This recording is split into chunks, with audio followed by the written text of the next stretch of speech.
Hey guys, எல்லாரும் எப்படி இருக்கீங்க? தம்ப்நெயில் பார்த்தே கண்டுபிடிச்சிருப்பீங்க. எஸ், இது இந்த கதையோட இறுதி அத்தியாயம். இந்த கதை கூட கடைசி வரைக்கும் டிராவல் பண்ண உங்களோட உணர்வுகள் இதை கேட்டு முடிக்கும் போது எப்படி இருந்துச்சு அப்படின்னு மறைக்காம இந்த கதை கேட்டு முடிச்சதும் கமெண்ட் பண்ணுங்க. உங்களோட ஃபீட்பேக்ஸ் எங்களுக்கு ரொம்ப ஹெல்ப்ஃபுல்லா இருக்கும். ஓகே, வாங்க கதைக்குள்ள போலாமா? இது விழி தீயில் ஒரு தவம், அத்தியாயம் 31. கப்பலில் யாருடைய கண்களிலும் படாமல் யாழ்மொழி மறைந்து செல்ல முயற்சிக்க, ஆனால் விதி அவளை விட்டால் தானே. அம்மாடி, உனக்கு தேவையான சாப்பாட்டை நான் கொண்டு வந்து தரேன். ராத்திரியானதும் இந்த கப்பல்ல ஒரு சின்ன அறை இருக்கு. தேவையில்லாத பொருட்கள் எல்லாம் அங்கதான் வச்சிருப்பாங்க. அங்க யாரும் பெருசா வரமாட்டாங்க. நாம அந்த தேசத்துக்கு போய் சேர்ற வரைக்கும் நீ அங்கேயே இருக்கலாம், புரியுதா என்று கணபதி சொல்ல, தலையாட்டி வைத்தவளுக்கு வயிற்றில் பயப்பந்து உருளத்தான் செய்தது. கிட்டத்தட்ட 3 நாட்கள் யார் கண்ணிலும் சிக்காமல் கப்பலுக்குள் மறைந்திருந்தவளால் அதற்கு மேல் தாக்கு பிடிக்க முடியவில்லை. இன்னும் எத்தனை நாட்களுக்கு என்னால் இப்படி மறைந்திருக்க முடியும்? யாழ்மொழி, உனக்கு இப்படி ஒரு வாழ்க்கை தேவைதானா? பேசாமல் அங்கேயே இருந்திருக்கலாம். அதிகாரி, எங்கே இருக்கிறீர்கள்? தங்களை எப்பொழுது நான் காண்பேன்? தாங்கள் என்னோடு இல்லாத ஒவ்வொரு நொடியும் எனக்கு நரகம் போல இருக்கிறது. உடலெல்லாம் பற்று ஏறுகிறது. தங்களை மீண்டும் ஒருமுறை பார்க்கும் வரை நான் காத்திருப்பேன். கடவுளே, என் உடலுக்கு அந்த தெம்பை தர வேண்டும் என்று தனக்குள் பேசி அழுது கரைந்து கொண்டு பொருட்கள் அடங்கிய அந்த சிறிய அறைக்குள் அவள் அமர்ந்திருக்க, ஹேய், யார் நீ என்று அதட்டலாக கேட்டது ஒரு குரல். யாழ்மொழியோ உடல் அதிர தூக்கி வாரி போட்டவளாக திரும்பி பார்க்க, அங்கு அவளை அதிர்ச்சி, கோபம் என கலந்த உணர்ச்சியோடு பார்த்து கொண்டிருந்தான் கப்பலில் இருந்த ஒரு அதிகாரி. அங்கு அப்படி ஒரு நபர் இருப்பார் என்று யாழ்மொழி கொஞ்சம் கூட எதிர்பார்க்கவில்லை. எச்சிலை விழுங்கியவாறு ஒவ்வொரு அடியாக பின்னோக்கி எடுத்து வைத்து அவள் நகர ஆரம்பிக்க, அதே மற்றொரு முனையில் இங்கு ரொனால்டின் அரண்மனையில் வழக்கம் போல் ஏமாற்றம் கொடுத்த அடியில் கோபத்தோடு அமர்ந்திருந்தான் அவன். அவன் சீரழித்த அடிமை பெண்ணோ சுவற்றோடு ஒன்றி தரையில் பயத்தோடு அமர்ந்திருக்க, அவளை திரும்பி பார்த்தவரோ பக்கத்தில் இருந்த கிளாஸை அவள் மேல் தூக்கி எறிந்து தன் கோபம் மொத்தத்தையும் அவள் மீது இறக்கினான். ஐயோ அம்மா என்று அவள் வழியில் கத்த, நான் அடிச்சா பொறுத்துக்கணும், கத்தக்கூடாது, டு யூ அண்டர்ஸ்டாண்ட் என்று அவன் அடித்தொண்டையிலிருந்து உரும விம்மலோடு பயந்து போய் ஒடுங்கி அமர்ந்து கொண்டாள் அவள். ஹை, யூ நோ வாட், என்னோட லிஸ்ட்ல நீதான் ரொம்ப நாளா என் ரூம்ல இருக்க. இதுக்கு முன்னாடி எந்த பொண்ணும் இப்படி இருந்தது கிடையாது. எனக்கே லைட்டா ஆச்சரியமா தான் இருக்கு. எல்லாம் அந்த கேர்ள் கிடைக்கிற வரைக்கும் தான். அவ கிடைக்கணும்னு நீ கடவுள்கிட்ட வேண்டிக்கோ. அவ கிடைச்சிட்டா உன்னை ரிலீஸ் பண்ணிடுவேன். அவ பேரு யாழ்மொழி. அவ எனக்கு வேணும். அவ எனக்கு வேணும். ஷிட், நான் அந்த லியோவை ரொம்ப சாதாரணமா நினைச்சிட்டேன். ஆனா அவன் நான் நினைச்சதை விட பல மடங்கு பவர்ஃபுல்லா இருக்கான். எனிவேஸ், எப்படியும் அவனை நான் கண்டுபிடிச்சிருவேன். அப்புறம் அந்த பொண்ணும் என் காலடியில கிடப்பா என்று ஏதேதோ புலம்பியவாறு அவன் மேஜை மீதிருந்த மதுவை மடமடவென அருந்தினான். அவன் தொண்டை குழி அந்த நேரத்தில் அசைவதை திருப்தியோடு அந்த பெண் பார்த்து கொண்டிருக்க, மொத்த போத்தலையும் காலி செய்துவிட்டு போத்தலை உற்று பார்த்தவனின் இதழ்கள் கேலியாக வளைந்தன. என்ன, இன்னைக்கு டேஸ்ட் ரொம்ப டிஃப்ரெண்டா இருக்கு, பட் நாட் பேட் என்று சொல்லிக்கொண்டே அவன் தள்ளாடியவாறு அந்த அறையில் இருந்து வெளியேற போக, திடீரென அவனுடைய தொண்டை குழியில் இருந்து நெஞ்சு பகுதி வரை சரீரம் மொத்தமும் எரிய ஆரம்பித்தது. What the hell? It's burning. Oh God. ஏன் எரியுது? What's happening? ஏன் எரியுது என்று பெரிய குரல் எடுத்து ரொனால்ட் கத்த ஆரம்பிக்க, கண்ணீரை துடைத்தெறிந்தவாறு எழுந்து நின்ற அந்த பெண்ணோ அவனை கோபத்தோடு பார்த்தாள். உடலுக்குள் ஒவ்வொரு பாகமும் அவனுக்கு பெரிய வலியோடு எரிந்து தள்ள அவனால் தாங்கிக் கொள்ளவே முடியவில்லை. என்னை ஏதாச்சும் பண்ணு, ஹெல்ப் மீ ப்ளீஸ், ப்ளீஸ் என்ன காப்பாத்து என்று வலியில் துடித்து கொண்டு அவளை நோக்கி திரும்பியவனுக்கு அவளின் பார்வையில் ஏதோ ஒன்று புரிய, யூ பிளட்டி பிட்ச் என்று அதிர்ந்து போய் ஏதோ சொன்னவாறு அவளை நோக்கி ஒரு அடி எடுத்து வைத்தான். அடுத்த நொடி அவனுடைய தலையில் விழுந்த பெரிய அடியில் அவர் அப்படியே மயங்கி தரையில் விழ, ஆர் யூ ஓகே சார் என்று கேலி குரலில் கேட்ட வண்ணம் அவர் பக்கத்தில் முட்டி போட்டு அமர்ந்தான் லியோ ஜார்ஜ். அந்த நொடி ரொனால்ட் அவனை அங்கு எதிர்பார்க்கவில்லை என்பது அவருடைய அதிர்ந்த முகத்திலேயே அப்பட்டமாய் தெரிந்தது. வாட்? நீயா? நீ எப்படி இங்க வந்த? உன்னை யாரு உள்ள விட்டாங்க? நீ நீ என்னை என்ன பண்ண? என்னடா பண்ண? What have you done to me? என்று அவர் கத்தியவாறு அவனை நோக்கி கையை நீட்ட அதை முழு வேகத்தோடு முறுக்கியவன், உங்களால இப்போ எதுவுமே பண்ண முடியாது. கொஞ்ச நேரம் பொறுத்துக்கோங்க, எல்லாத்தையும் சீக்கிரம் முடிச்சிடுறேன். And advance rest in peace என்று விழிகள் சிவக்க சொன்னான் Leo George. No no Leo my boy, நான் தப்பு பண்ணிட்டேன், எனக்கு தெரியும். I'm really sorry. Please help பண்ணு, என்னை காப்பாத்து. இதுக்கப்புறம் உன் விஷயத்துல நான் தலையிட மாட்டேன். I promise. அப்புறம் அந்த பொண்ணு விஷயத்துலையும் நான் குறுக்கல வர மாட்டேன். லியோ, ட்ரஸ்ட் மீ ப்ளீஸ், என்னை காப்பாத்து என்று அவன் அந்த நிலையில் வெட்கம் விட்டு கெஞ்ச ஆரம்பிக்க அந்த அறை அதிர பயங்கரமாக சிரிக்க ஆரம்பித்தான் லியோ. Really interesting. ஆனா it's too late sir. Next லைஃப்னு ஒன்று இருந்தா அதுல ஒழுங்கா இருக்க ட்ரை பண்ணுங்க என்று விட்டு அவன் தன் 6 அடி உயரத்திற்கு எழுந்து நின்று ரொனால்ட் துடிதுடித்து சாகுவதை வெறித்து பார்த்திருக்க அவனோ வலி தாங்க முடியாமல் அலறிக்கொண்டே கொஞ்சம் கொஞ்சமாக தன் உயிரை விட்டான். அவன் துடிப்பதை பார்க்க அந்த அடிமை பெண்ணிற்கு அத்தனை திருப்தி. இத்தனை நாள் அவள் அனுபவித்த கொடுமைக்கு அவனுடைய மரணம் அவளுக்கு அத்தனை நிம்மதியை கொடுத்திருக்க லியோவை நன்றி உணர்ச்சியோடு பார்த்தாள் அவள். நான் தான் உங்களுக்கு நன்றி சொல்லணும் சிஸ்டர். Thank you so much. நீங்க இல்லாம என்னால இதை பண்ணியிருக்க முடியாது. ரொம்ப தேங்க்ஸ். இனிமே நீங்க சுதந்திரமா இருக்கலாம் என்ற லியோவின் நினைவுகள் நடந்த சில சம்பவங்களை இப்போது நினைத்து பார்த்தன. நேற்றைய தினம் விஷத்திற்காக பயன்படுத்தப்படும் மூலிகை ஒன்றினை எடுத்து ஜேம்ஸை ரொனால்டின் அரண்மனைக்கு அனுப்பி வைத்திருந்தான் லியோ. அவனுடைய திட்டப்படி அங்கு உடல் தேவைக்காக சிறைபிடிக்கப்பட்டிருக்கும் அடிமை பெண்ணின் கையில் கொடுத்து திட்டத்தை நடைமுறைப்படுத்த அவன் எண்ணியிருக்க எல்லாமே அவன் எதிர்பார்த்தது போலவே நடந்தது. ரொனால்டிற்கு தெரியாமல் இந்த அடிமை பெண்ணின் கையில் கொடுத்து ஜேம்ஸ் தன் திட்டத்தை சொல்ல ஏற்கனவே ரொனால்டின் மேல் கொலை வெறியில் இருந்தவளோ இதை செய்ய துணிய கொஞ்சம் கூட யோசிக்கவில்லை.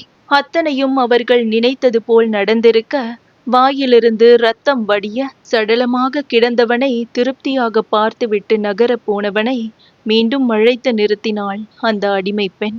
ஐயா, நான் இத கேட்கலாமா இல்லையான்னு எனக்கு தெரியல. அவன் கொஞ்ச நேரத்துக்கு முன்னாடி அந்த பொண்ணு விஷயத்துல தலையிட மாட்டேன்னு சொன்னான் இல்லையா? யார் அந்த பொண்ணு? அவளும் இந்த ஊர் தானா என்று அவள் கேட்க சட்டென யாழ்மொழியின் முகம்தான் அவனுடைய மனக்கண் முன் தோன்ற இதழில் மெல்லிய புன்னகை கீற்றாக தோன்றி மறைந்தது. ஆமா, she is my wife. அவ என் மனைவி என்று மட்டும் சொன்னவன் அதே புன்னகையோடு அங்கிருந்து நகர்ந்திருக்க இங்கு இரு பக்கமும் 2 அதிகாரிகள் பிடித்திருக்க வெடவெடத்து போய் நின்று கொண்டிருந்தாள் யாழ்மொழி. மாறி மாறி கையில் துப்பாக்கியோடு ஒவ்வொரு அதிகாரிகளும் ஆங்கிலத்தில் கேள்வி கேட்க அவளுக்கு தலை சுற்றாத குறைதான். கணபதிக்கு என்ன செய்வதென்று கூட தெரியவில்லை. அவர் ஒன்று நினைத்திருக்க இங்கு நடந்தது வேறு என்னவோ. யாழ்மொழி அப்படியே நிற்காமல் அவளுக்கு தெரிந்த மொழியில் நடப்பதை விளக்க முயன்றாள். ஐயா, என்னை விட்டுவிடுங்கள். நான் தெரியாமல் இங்கு வந்து விட்டேன். நான் என் அதிகாரியை பார்க்க வேண்டும். என்னை விட்டுவிடுங்கள். அவர் வந்து விடுவார். அவர் வந்ததும் உங்களுக்கு அத்தனையும் விளக்குவார். என்னை விடுங்களேன் என்று கத்திக்கொண்டே அவள் அவர்களின் பிடியில் கதறி துடிக்க அவளை தள்ளிவிட்டு முட்டி போட வைத்தான் ஒரு அதிகாரி. You bloody shut your mouth. இதுக்கு மேல ஒரு வார்த்தை பேசினா I'll shoot you என்று ஆங்கிலத்தில் அவன் கத்த, Hey, what's happening here? என்றொரு கணீர் குரல் பின்னால் இருந்து கேட்டது. யாழ்மொழி அழுகையோடு திரும்பி பார்க்க விழிகளை கூர்மையாக்கி அவளை பார்த்தான் அந்த ஒருவன். கேப்டன், இந்த பொண்ணு அந்த தேசத்தை சேர்ந்தவ. இவளை பார்த்தாலே தெரியுது. யாருக்கும் தெரியாம நம்ம கப்பல்ல ஏறி இருக்கான்னு நினைக்கிறேன். இவளை நாம சும்மாவே விடக்கூடாது. ஒருத்தி ஏறிட்டா, இவளை விட்டுட்டா எல்லாரும் இதையே ட்ரை பண்ணுவாங்க என்று ஒரு அதிகாரி சொல்லிக்கொண்டே அவளை நோக்கி துப்பாக்கியை நீட்ட பெண்ணவளோ நடுநடுங்கி போய்விட்டாள். இடம், மொழி எதுவுமே அவளுக்கு புரியவில்லை. இப்படி ஒரு நிலையில் நிற்பதற்கு பதில் தன்னை சுற்றியுள்ள நீரிலேயே குதித்து விடலாம் என்று கூட ஒரு நொடி அவளுக்கு தோன்றியது என்னவோ உண்மைதான். ஆனால் அடுத்த நொடி அவள் சற்றும் எதிர்பார்க்காத ஒன்று அங்கு நடந்தது. யாழ்மொழியை கூர்மையாக பார்த்தவன், ஓ ஐ சி, அவ சொன்ன பொண்ணு அப்போ நீதானா என்று கேலி புன்னகையோடு சொன்னவன், hi, I am Michael, nice to meet you என்று புன்னகையோடு சொல்ல, அவன் என்ன பேசுகிறான் என்றே அவளுக்கு புரியவில்லை. யாழ்மொழி திருவென விழிக்க, கைஸ், நாம இங்கிலாந்து போய் சேர்ற வரைக்கும் அவ இங்கேயே பாதுகாப்பா இருக்கட்டும், அவளுக்கு எதுவும் ஆகக்கூடாது, புரியுதா என்று சத்தமாக சொல்ல, வேறு வழி இல்லாமல் தலையாட்டி விட்டு அங்கிருந்து நகர்ந்தனர் மற்ற அதிகாரிகள். அமடி, உன்னை ஐயா விட்டுற சொல்லிட்டாரு. நீ போக வேண்டிய இடத்துக்கு இனிமே பாதுகாப்பா போய் சேரலாம். எங்கேயும் ஒளிஞ்சிருக்க தேவையில்லம்மா. கடவுளை உனக்கு தான் நன்றி. இனிமே எந்த பிரச்சனையும் இல்லம்மா என்று கணபதி ஆச்சரியமும் சந்தோஷமும் கலந்த குரலில் சொல்ல, அவளால் நடப்பதை நம்பவே முடியவில்லை. அதே அதிர்ச்சியோடு அவள் மைக்கேலை திரும்பி பார்க்க, ஓ கம் ஆன், என்ன பாக்குறீங்க? என்னோட எக்ஸ் வைஃப் கிறிஸ்டிக்காக நான் இது கூட பண்ணலனா எப்படி என்று அலட்சியமாக தோளை குலுக்கியவன் தன் அறைக்கு சென்று விட்டான். யாழ்மொழிக்கு தன்னை சுற்றி என்ன நடக்கிறது என்றே புரியாமல் ஏதோ கனவில் இருப்பது போல அவள் அப்படியே நின்று கொண்டிருக்க, காதல் அவளுடைய வாழ்க்கையை தலைகீழாக மாற்றிக் கொண்டிருந்தது. அரண்மனையை விட்டு வெளியிலேயே வராத ஒருத்தி இன்று வேறொரு தேசத்திற்கு செல்லும் கப்பலில் வேறு நாட்டவர்களோடு பயணித்துக் கொண்டிருக்கிறாள். என்னதான் நடக்கிறது இங்கே? காதல் என்னை இவ்வளவு தைரியசாலியாக மாற்றும் என்று நான் நினைக்கவே இல்லை. என்னை சுற்றி இப்பொழுது அத்தனையும் சாதகமாகத்தான் நடக்கிறது. இது எதற்கான அறிகுறி என்று எனக்கு தெரியவில்லை. ஆனாலும் என் இறுதி மூச்சு இருக்கும் வரை நான் தங்களுக்காக மட்டுமே காத்து கொண்டிருப்பேன். அதிகாரி, சீக்கிரமாக திரும்பி வாருங்கள். தங்களின் தேசத்திற்கு நான் செல்லும் போது தாங்கள் என்னுடன் இல்லை. ஆனாலும் அங்கு நான் வாழப்போகும் வாழ்க்கை தங்களோடு இருக்க வேண்டும். வந்து விடுங்கள் என்று தன்னவனோடு மானசீகமாக பேசியவாறு கடலை வெறித்து பார்த்து கொண்டிருந்தாள் யாழ்மொழி. நாட்களும் வேகமாக ஓடியது. மைக்கேலுக்கு பயந்தே மற்ற எந்த அதிகாரிகளும் அவளை சீண்ட கூட இல்லை. அவளுக்கு தேவையானதை மைக்கேல் ஏற்பாடு செய்திருக்க, கிட்டத்தட்ட 1 மாதம் கழிந்த நிலையில் லண்டன் துறைமுகத்தில் வந்து நின்றது மைக்கேலின் கப்பல்.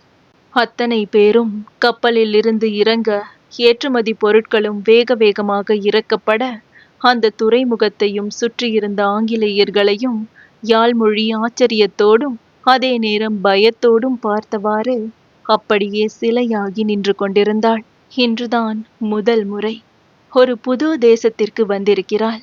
மொழி, ஆட்கள் என எல்லாமே அவளுக்கு புதிது. ஏதோ கண்ணை கட்டி காட்டில் விட்டது போல அவளுக்கு தோன்ற, பயந்து நடுங்கியபடி கப்பலில் இருந்து இறங்கி எங்கு செல்வது என்று கொஞ்சம் கூட புரியாமல் அப்படியே தடுமாறி நின்று கொண்டிருந்தவளின் முன் வந்து நின்றான் மைக்கேல். ஹாய் லேடி, உங்களுக்காக ஒருத்தர் காத்துட்டு இருக்காங்க, போலாமா என்று அவன் சொல்ல, யாழ்மொழியோ புரியாது விழித்தாள். அவனோ விழிகளை சலிப்பாக உருட்டியவன் தூரத்திலிருந்த காரை காட்டி சைகையால் சொல்ல, பயத்தில் எச்சிலை விழுங்கிக் கொண்ட யாழ்மொழி அவன் பின்னாலேயே அமைதியாக சென்றாள். அவனின் மொழி புரியவில்லை. கூடவே வேறு வழியும் தெரியவில்லை அவளுக்கு. கிட்டத்தட்ட 1 மணி நேரம் கழிந்திருக்க, கம் மீன்ஸ் வா, போ, சாப்பிடு. Oh shit, it's really hard to learn. Hindi, Tamil is the hardest language that I ever seen. என்று தமிழை கற்றுக்கொள்ள முயற்சித்தவாறு கிறிஸ்டி புலம்பிக் கொண்டிருக்க, அவளுடைய வீட்டின் அழைப்பு மணி ஒலித்தது. கையில் இருந்த புத்தகத்தை ஓரமாக வைத்துவிட்டு வேகமாக வந்து கதவை திறந்த கிறிஸ்டியின் முகம் உடனே முன்னே நின்ற மைக்கேலை பார்த்ததுமே சட்டென்று மாறியது. யூ என்று கோபமாக கேட்டவாறு அவள் மீண்டும் கதவை மூட போக, ஹை வெயிட், ஏன் என்ன பார்த்தாலும் இப்படி நடந்துக்கிற கிறிஸ்டி?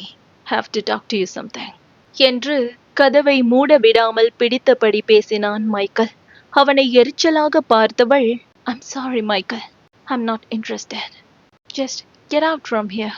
என்று விட்டு மீண்டும் முழு பலத்தையும் பயன்படுத்தி கதவை மூட முயற்சிக்க, "கிறிஸ்டி, ஸ்டாப்.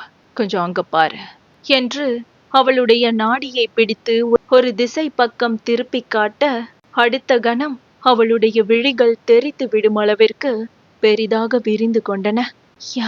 யாழ்மொழி என்று அழைத்தவளின் குரல் அதிர்ச்சியோடு ஒலிக்க, அங்கு கைகளை பிசைந்தவாறு தயக்கத்தோடு நின்று கொண்டிருந்தாள் யாழ்மொழி. அடுத்த 10 நிமிடங்களில் தன் முன்னே சோஃபாவில் அமர்ந்திருக்கும் அந்த தமிழ் பெண்ணிடம் எப்படி பேசுவது என்று கூட தெரியாமல் அவளை மேலும் கீழும் பார்த்து கொண்டிருந்தாள் கிறிஸ்டி. மைக்கேலோ இருக்கையில் சாய்ந்து அமைதியாக வேடிக்கை பார்த்து கொண்டிருக்க, "Hey, you're so pretty. Now I know why he likes you." என்று புன்னகையோடு சொன்னாள் கிறிஸ்டி. யாழ்மொழியோ அவள் என்ன பேசுகிறாள் என்று தெரியாமல் தெரு தெருவென விழித்து கொண்டிருக்க, "ஓ காட், இந்த பொண்ணு என்ன ஊமையா? ஷிப் லெவல பார்த்ததுல இருந்து இப்படிதான் இருக்கா? கண்ணு ரெண்டையும் பெருசா முழிச்சுக்கிட்ட எதுவுமே பேச மாட்டேங்கிறா" என்றான் Michael பெருமூச்சோடு. "Oh, shut up, Michael. I think she's really afraid of us." என்று சற்று கோபத்தோடு சொன்னவள், எங்கிருந்தோ தேடி எடுத்த புகைப்படம் ஒன்றை கொண்டு வந்து அவளிடம் நீட்ட, அதை வாங்கி பார்த்த யாழ்மொழிக்கு ஆச்சரியமாகத்தான் இருந்தது. அவளுடைய கண்கள் அந்த புகைப்படத்தில் விரைப்பாக நின்றிருந்த லியோவை பார்த்ததும் சற்றே கலங்கி போக, அவளையே பார்த்திருந்த கிறிஸ்டிக்கு ஏனோ அந்த சின்ன பெண் மீது ஏனென்று தெரியாத ஒரு பரிதாபம் உருவானது. என்னவோ உண்மைதான். அவளுடைய கரத்தை ஆறுதலாக பற்றி அழுத்தம் கொடுத்தவள், "Trust me, he'll come across all the sea just for you." என்று உறுதியான குரலில் சொல்ல, அவளின் வார்த்தைகளுக்கான அர்த்தம் புரியாவிட்டாலும் அந்த வார்த்தைகளில் இருந்த அழுத்தமும் கிறிஸ்டியின் விழிகள் வெளிப்படுத்திய நம்பிக்கையுமே அவள் சொல்ல வருவதை யாழ்மொழிக்கு உணர்த்தியது. உணர்வுகள் பேச மொழி தேவையில்லை என்பது உண்மைதான். இருவரின் விழிகளுமே ஊமை பாஷை பேசிக்கொள்ள, இரு பெண்களின் உணர்வுகளே தனி பாஷையாய் மாறி போனது. அடுத்த சில நாட்கள் கிறிஸ்டியோடு தன் நாட்களை கழித்தாள் அவள். இருவரும் இருவேறு தேசத்தை சேர்ந்தவர்கள்தான், இருவேறு மொழிகள் பேசுபவர்கள்தான். இதில் ஒருவருக்கொருவர் பேசிக்கொள்வது புரியாவிட்டாலும் ஏதோ ஒரு நல்ல தொடர்பு இருவருக்கிடையிலும் தானாகவே உருவாக ஆரம்பித்தது. யாழ்மொழிக்கு தேவையான அனைத்தையும் அவள் சொல்ல வருவதற்கு முன்னரே ஏற்படுத்தி கொடுத்தாள் கிறிஸ்டி. இப்படியே நாட்கள் மெல்ல மெல்ல உருண்டோடின. கிட்டத்தட்ட அவள் கிறிஸ்டியின் வீட்டிற்கு வந்து 2 வாரங்கள் கழிந்துவிட்டன. அன்று அந்த நகரத்தில் உள்ள அழகிய பூங்காவில், "கிறிஸ்டி, இன்னும் எத்தனை நாளைக்கு இப்படியே இருக்க போறேன்? இன்னும் நான் தப்பு பண்ணியிருக்கேன். ஆனா எனக்கு ஒரு சான்ஸ் கொடு. இன்னொரு தடவை நான் அந்த மாதிரி பண்ண மாட்டேன். மறுபடியும் ஒரே ஒரு வாய்ப்பு கிடைக்காதா?" என்று அவன் தயக்கமாக இழுக்க, சில கணங்கள் யோசித்துவிட்டு அவன் பக்கம் திரும்பியவள், "We'll see" என்று விட்டு எதேர்ச்சையாக திரும்ப, அடுத்த கணம் அவளுடைய விழிகள் ஆச்சரியத்தில் விரிந்தன.